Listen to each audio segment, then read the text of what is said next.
सब बढ़िया। तो चलो हम लोग स्टार्ट करते हैं कंसंट्रेशन टर्म 2 से, जिसका पहला कौन सा है, नॉर्मेलिटी, और दूसरा कौन सा है, मोल फ्रैक्शन। तो मेरा नाम है Pratyush Shrivastava and this is your beautiful channel IQ classes. तो चलिए हम लोग स्टार्ट करते हैं। कहां से, नॉर्मेलिटी से। तो अभी तक अगर आप लोग ने मोलैरिटी और मोलैलिटी का अगर नहीं देखा है तो कुछ नहीं करना है, सिर्फ सर्च बटन पे क्लिक करना है, उस पे टाइप करना है concentration term 2 molarity and molality by IQ classes, तो आपको मिल जाएगा। क्या, मोलैरिटी, और क्या मिलेगा, बस वही चाहिए। चल बात करते हैं मोल फ्रैक्शन के ऊपर। पहले हम लोग बात करेंगे। तो मोल फ्रैक्शन, देखो हमें कोई भी ट्रिक के ऊपर नहीं जाना है। 5-5 मिनट 2-2 मिनट की ट्रिक तो बहुत सारी बनी थी, बहुत सारे लोगों ने बना रखा है, मैं किसी का नाम नहीं ले रहा। मैं सिर्फ इतना कह रहा हूँ कि जो बच्चे अगर कोई टॉपिक को अगर 1 घंटा दे रहे हैं, कुछ अगर 1 आवर दे रहे हैं, उस पर स्टडी कर रहे हैं, तो आप कैसे उनसे कंपेयर कर सकते हो कि आप 5 मिनट में समझ लोगे। तो इसीलिए हम लोग टॉपिक को देखेंगे, डिटेल में देखेंगे, उसके क्वेश्चंस को करेंगे, और मैं आपको होमवर्क भी दूंगा क्वेश्चंस करने के लिए, जिससे आपके अंदर खुद अपने आप में एक कॉन्फिडेंस थोड़ा सा इनहैंस इंक्रीज होगा, जिससे आप लोग को खुद ही सेल्फ एस्टीम होगा, आप लोग को खुद पता चलेगा कि आप लोग कितने पानी में। अच्छा, मोल फ्रैक्शन, यहां से हम लोग अभी पहले इंग्लिश डेफिनेशन में नहीं जाएंगे, हम लोग पहले हिंदी में समझेंगे कि मोल फ्रैक्शन होता क्या। मोल फ्रैक्शन मतलब होता है मोल का फ्रैक्शन। क्या, मोल का फ्रैक्शन। तो हमारे पास जो भी एक नंबर ऑफ मोल्स है, मान लेते हैं मेरे पास A नंबर ऑफ मोल्स हैं और B नंबर ऑफ मोल्स, ठीक है। तो अगर मुझे A नंबर ऑफ मोल्स का मोल फ्रैक्शन निकालना है, तो मैं क्या करूंगा, जिसका निकालना है उसका ऊपर अपॉन में total number of moles. Total number of moles कौन कौन से, A और B, यानी मोल का फ्रैक्शन, यानी पहले 1 मोल रखा अपॉन में उसका टोटल मोल रखा, जिससे हम लोग को क्या मिलेगा, मोल फ्रैक्शन। तो इसकी डेफिनेशन देखें तो number of moles of that component is the ratio of total number of moles. Clear. तो मोल फ्रैक्शन क्या होता है, मेरे पास एक कंपोनेंट होगा और अपॉन में उसका रेशियो यानी टोटल नंबर ऑफ मोल्स का रेशियो होगा। क्लियर। तो यहां से हम लोग को क्या निकलता है, मोल फ्रैक्शन। अच्छा, जो हमारी मोल फ्रैक्शन होती है ये हमारी डायमेंशनलेस यूनिट होती है, तो इसकी कोई भी यूनिट नहीं होती। इसकी अगर हम कुछ लिखते हैं तो बस खाली हम लोग मोल लिखते हैं। और मोल फ्रैक्शन क्या हमारा टेम्परेचर डिपेंडेंट होगा, मोल फ्रैक्शन हमारा टेम्परेचर इंडिपेंडेंट होता है। क्लियर। तो अगर मेरे पास मान लेते हैं कि मेरे पास number of moles of A is 35 and B is 40, then what is the mole fraction of A and B। हमको A और B का मोल फ्रैक्शन बताना है, तो अगर जिसका पूछ रहा है उसको रखो ऊपर, अपॉन में टोटल नंबर ऑफ मोल्स, तो 35 प्लस 40, तो ये किसका आएगा, A का। अब B का क्या है, जिसका पूछ रहा है उसको ऊपर अपॉन में टोटल नंबर ऑफ मोल्स, नीचे कितना है 75, तो इधर भी कितना है 75, यानी 35/75, और यहाँ पे कितना आ गया 40/75। अब ये फ्रैक्शन में है, मोल फ्रैक्शन, मोल का फ्रैक्शन, तो ये इसीलिए फ्रैक्शन में है। ठीक है। चलो अब हम लोग कुछ बात कर लेते हैं किसके ऊपर, नॉर्मेलिटी के ऊपर। अब नॉर्मेलिटी में क्या कह रहा है, जैसे हम लोग का जो भी फॉर्मूला, जैसा फॉर्मूला हम लोग का मोलैरिटी का था, किसका, मोलैरिटी का। मोलैरिटी का एक बार फॉर्मूला थोड़ा सा अगर रिकॉग्नाइज करें तो क्या था, number of moles of solute upon mass of solvent in KG. अरे नहीं, क्या, volume of solution in litre, volume of solution in litre. तो ये हमारा क्या है, मोलैरिटी। इसी से मिलता ही जुलता क्या है हमारे पास, नॉर्मेलिटी। तो नॉर्मेलिटी का जो फॉर्मूला होता है वो होता है number of gram equivalent of solute upon volume of solution in litre. अब ये ग्राम इक्विवेलेंट क्या है, देखो ग्राम इक्विवेलेंट हम लोग निकालते हैं कैसे, ग्राम इक्विवेलेंट को हम लोग निकालते हैं मास अपॉन इक्विवेलेंट मास से। कैसे निकालते हैं, मास अपॉन इक्विवेलेंट मास। अब ये इक्विवेलेंट मास कैसे निकालते हैं? कितना झाम इसमें, बिल्कुल झाम नहीं है। मॉलिक्यूलर मास अपॉन में एन फैक्टर। देखो बच्चों, एन फैक्टर वो होता है, जैसे मान लो किसी की वैलेंसी दी हुई है एल्यूमिनियम की 3+, तो उसी हम 3 को यहाँ पे लिख देंगे। जैसे हम लोग की दी हुई है बोरॉन की 3+, तो यहाँ पे लिख देंगे। जैसे हम लोग की दी हुई है सोडियम की प्लस, तो यहाँ पे 1 यानी 1 लिख देंगे। हमें प्लस से मतलब नहीं है, प्लस माइनस, हमें सिर्फ नंबर से मतलब है। जैसे मान लो एसिड, एसिड का क्या होता है H2SO4, इसे हम लोग ने एक एसिड ले लिया, तो इसमें कितने नंबर ऑफ H+ आयंस है 2, तो यहाँ पे 2 ले लिया। अब जैसे बेस की बात करें तो यहाँ पे कितने नंबर ऑफ आयन बेस है 1, तो यहाँ पे 1 रख दिया। तो ये होता है हमारा एन फैक्टर। क्या होता है? N factor.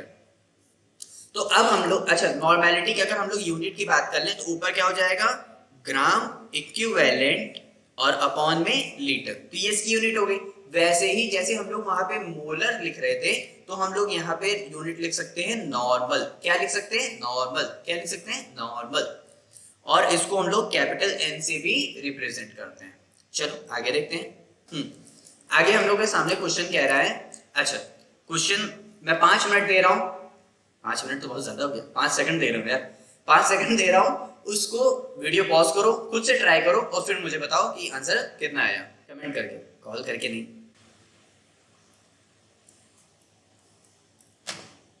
हो गया? चलो देखते हैं। 4.6 centimetre cube of methyl alcohol is dissolved इन 255.2, मतलब 255 कह रहे हैं, 25.2 ग्राम of water. Calculate a percentage of methyl alcohol and the mole fraction.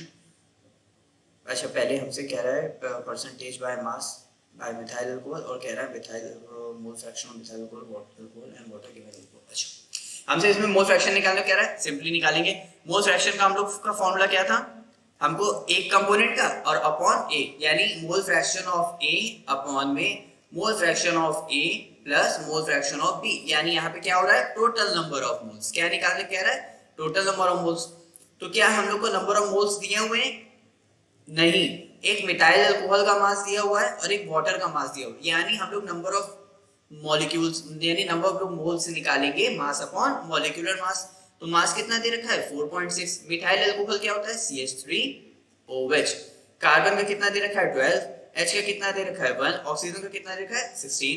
तो इसको मैं इस तरह लिख सकता हूँ CH4O, कार्बन का 12 प्लस 4 प्लस 16, तो यहाँ पे कितना आ गया 20 और 32, यानी यहाँ पे आ गया 32।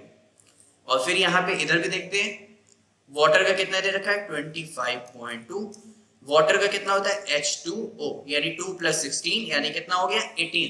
तो हमको दोनों के नंबर ऑफ मोल्स मिल गए, यानी इसके नंबर ऑफ मोल्स दे रखे हैं 4.6 डिवाइड बाय 32, पहले एक का अपॉन में टोटल नंबर ऑफ मोल्स, यानी 4.6 divide by 32 plus 25.2 divide by 18। तो यहां से किसके नंबर ऑफ मोल फ्रैक्शन आ जाएगा, जिसका हम लोग ने ऊपर रखा है, किसका रखा है मिथाइल अल्कोहल का।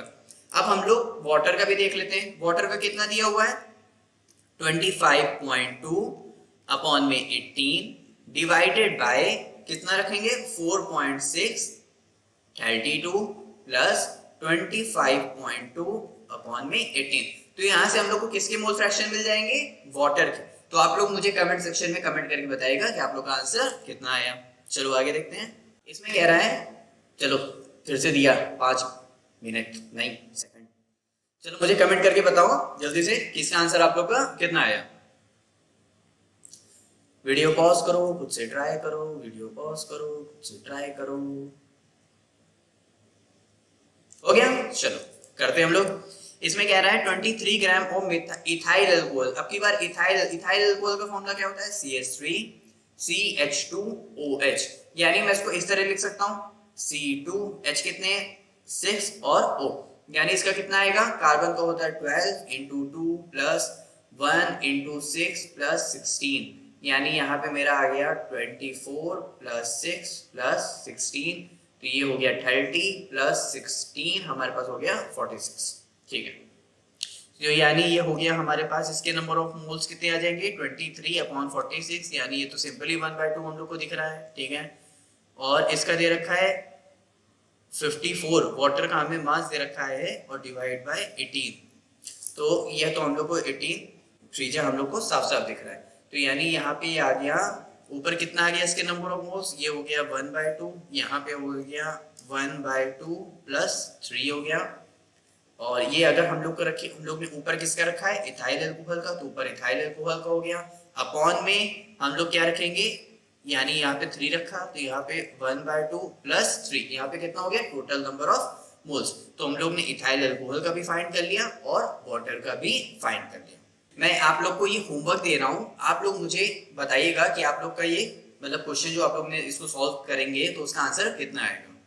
अब हम लोग देखते हैं कुछ आगे क्वेश्चंस। अब हम लोग बात करते हैं नॉर्मेलिटी के ऊपर। तो नॉर्मेलिटी का फॉर्मूला क्या था, ग्राम इक्विवेलेंट। नॉर्मेलिटी का हम लोग का फॉर्मूला क्या था, ग्राम इक्विवेलेंट अपॉन में volume of solution in litre. Gram equivalent upon में volume of solution in litre. अच्छा, अब वॉल्यूम ऑफ सॉल्यूशन की बात कर रहा है तो वॉल्यूम ऑफ सॉल्यूशन में हम लोग को क्या दे रखा हुआ है 250 ml। 250 हमारे पास नीचे रह जाएगा, 100 ऊपर आ जाएगा। यानी अब बात करते हैं सिर्फ और सिर्फ ग्राम इक्विवेलेंट की। ग्राम इक्विवेलेंट की हम लोग कैसे निकालते थे, जो मास दिया हो ऊपर और अपॉन में उसका इक्विवेलेंट मास। इक्विवेलेंट मास कितना दिया हुआ है हम लोग को, नहीं दिया हुआ है, क्योंकि हम लोग को इक्विवेलेंट मास निकालना होता है। कैसे निकालते थे, मॉलिक्यूलर मास किसका, जिसका दिया हो। तो NaOH का कितना होता है 23 प्लस 16 प्लस हो गया 1, यानी यहाँ पे हो गया 39 और ये रहा 40।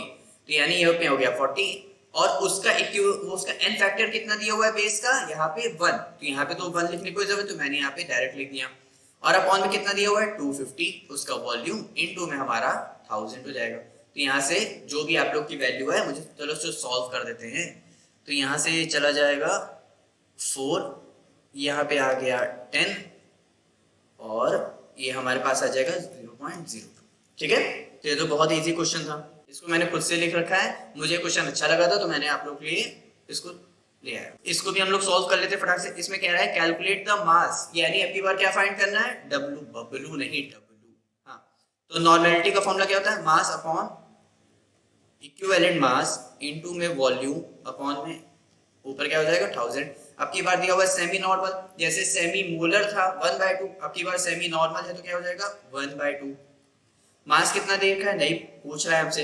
अच्छा, इसका इक्विवेलेंट मास कितना होगा, हम लोग कैसे निकालते थे, मॉलिक्यूलर मास H2SO4 का मॉलिक्यूलर मास होता है 98, क्योंकि H का होता है 1, सल्फर का होता है 32, ऑक्सीजन का होता है 16।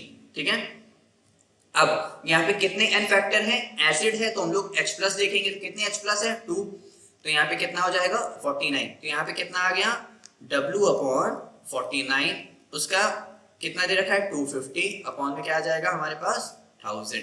तो ये भी पूरा कट के 4 हो जाएगा, तो यानी ये उधर चला जाएगा, W इज इक्वल टू 49/8। ठीक है, चलो आगे देखते हैं हम लोग। अच्छा, इसकी भी यूनिट क्या आएगी हमारे पास, N यानी नॉर्मल, ये gram equivalent by solution in litre यानी L। A solution is prepared by dissolving 0.63 gram of oxalic acid in 100 centimeter cube of water. Find the normality of the solution। ठीक है, मैं आप लोग को 5 सेकंड देख रहा हूँ, वीडियो पॉज करो, ट्राई करो और फिर मुझे कमेंट करके बताओ। कर भी रहे हो ना क्वेश्चन कि मेरा ही देख देख के सब छापे ले, हाँ तो क्वेश्चन ट्राई करो, काम आएगा। A solution is prepared by dissolving, इतना दिया हुआ है। अच्छा, तो हमारे पास ये तो हमारे पास क्या हो गया सॉल्वेंट, हम लोग को क्या फाइंड करना है नॉर्मेलिटी। ठीक है, नॉर्मेलिटी हम लोग फाइंड करते हैं, कैसे फाइंड करेंगे, हम लोग को पहले देखना है हाँ इतना दिया हुआ है उसका वेट यानी 0.63। ठीक है, ऑक्जेलिक एसिड क्या होता है, अब पहले ऑक्जेलिक एसिड और वाटर कह रहा है, यानी यहाँ पे वाटर का अमाउंट भी प्रेजेंट है। देखो जो हमारे पास ऑक्जेलिक एसिड होता है ना वो होता है COOH, और इसी का हम लोग क्या कितने मॉलिक्यूल 2 मॉलिक्यूल्स लेते हैं, और यहाँ पे आता है H2O। ठीक है, वाटर कह रहा है ना, तो ये वाटर के रिस्पेक्ट में है। ऑक्जेलिक एसिड का फॉर्मूला मेनली हम लोग ऐसे लिखते हैं। ठीक है, तो कार्बन का कितना होता है 12, ऑक्सीजन का कितना होता है 16, हाइड्रोजन का कितना होता है 1। तो आप लोग ऑक्जेलिक एसिड का यहाँ से क्या निकाल लोगे मॉलिक्यूलर मास, तो यहाँ से मान लेते हैं मेरा मॉलिक्यूलर मास आ गया Y। ठीक है, अब इनटू में हमको दे रखा है 100, क्या दे रखा है, अब उसको सॉल्यूशन को हम लोग किस में करेंगे, ऊपर 100,000 से मल्टीप्लाई कर देंगे, मतलब डिवाइड कर देंगे तो 1000 ऊपर चला जाएगा। तो यहाँ से हम लोग की किसकी वैल्यू आ जाएगी, नॉर्मेलिटी आ जाएगी। आप लोग मुझे कैलकुलेट करके बताना जल्दी से। इस क्वेश्चन को भी चलो फटाक से सॉल्व कर लेते हैं। Calculate the normality. अच्छा ये तो बहुत ज्यादा इजी क्वेश्चन है भाई, हम लोग को मास दे रखा है, हाँ कितना 0.5। अब इक्विवेलेंट मास किसका, NaOH का तो 40, OH है तो यानी 1 हो गया उसका इक्विवेलेंट n फैक्टर। कैसे निकालते हैं ना, पता है ना, मॉलिक्यूलर मास कितना होता है NaOH का 40, क्योंकि सोडियम का कितना हो गया 23, ऑक्सीजन का कितना हो गया 16, हाइड्रोजन का कितना हो गया 1। तो इसको कैलकुलेट करोगे तो 40 आएगा। उसके n फैक्टर से हम लोग डिवाइड करते हैं, यहाँ पे बेस है तो यहाँ पे बेस कितना है 1, तो n फैक्टर हमारा 1, तो मैं डायरेक्ट 40 लिख दिया है यहाँ पे। ऊपर से वॉल्यूम हम लोग को कितना दे रखा है 250 ml में है, हम लोग को चाहिए लीटर में, तो हम लोग 1000 से मल्टीप्लाई कर देंगे। तो यहाँ से जो भी हम लोग का ये आ जाएगा 4, ये आ गया हमारे पास 10, तो हमारे पास कितना आ जाएगा 0.05 नॉर्मल। ठीक है, तो हम लोग ने मोल फ्रैक्शन को भी देखा, उसके क्वेश्चंस देखे, मोल नॉर्मेलिटी देखा, उसके क्वेश्चंस देखे। मैंने मोल फ्रैक्शन का एक क्वेश्चन आप लोग को होमवर्क में दिया हुआ है, उम्मीद है कि आप लोग करके बता दोगे ये वाला। तो आप लोग मुझे कमेंट सेक्शन में इसका आंसर और बाकी के आंसर भी कमेंट करके बताइएगा कि आप लोग का कितना है, और फिर मैं आप लोग को कमेंट करके बताऊंगा। ठीक है, बताना जरूर। Bye bye.